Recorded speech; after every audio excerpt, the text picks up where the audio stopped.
Eu utilizei no trabalho a definição de emprego de baixos salários da OCDE, que diz que são trabalhadores de baixos salários aqueles que recebem menos de 2/3 do salário mediano hora.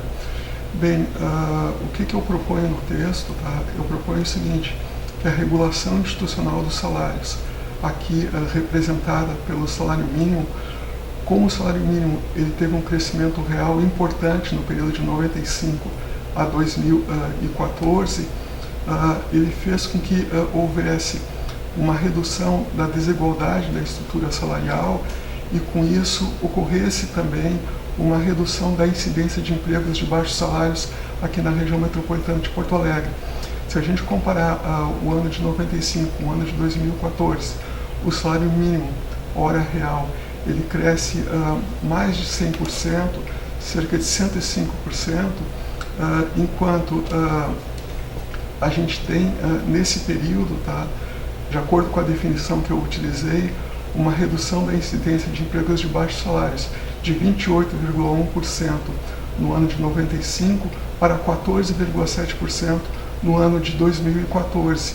E eu mostro também, através de diferentes medidas de desigualdade no texto, que nós tivemos uma importante redução da desigualdade da estrutura salarial, seja medida pelo coeficiente de Gini, seja medida pelo índice Detail, seja medida pela razão entre o 9º decil dos salários horas em relação ao 1º decil dos salários, a gente tem uma inequívoca queda da desigualdade da estrutura salarial, e a minha compreensão é que o salário mínimo contribuiu para essa queda da desigualdade e para a queda da incidência de empregos de baixos salários.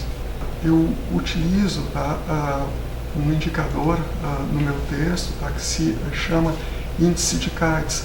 É um indicador que ele é utilizado internacionalmente. Ele é dado pela divisão do salário mínimo em relação ao salário médio.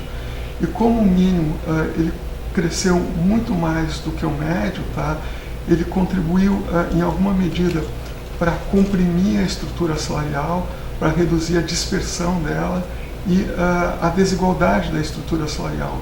E isso, do meu ponto de vista, esteve correlacionado com a redução da incidência de empregos de baixos salários. E conforme eu tinha dito anteriormente, a gente tem uma queda de cerca de 28,1% do total de assalariados aqui da RMPA em 95 para 14,7% no ano de 2014.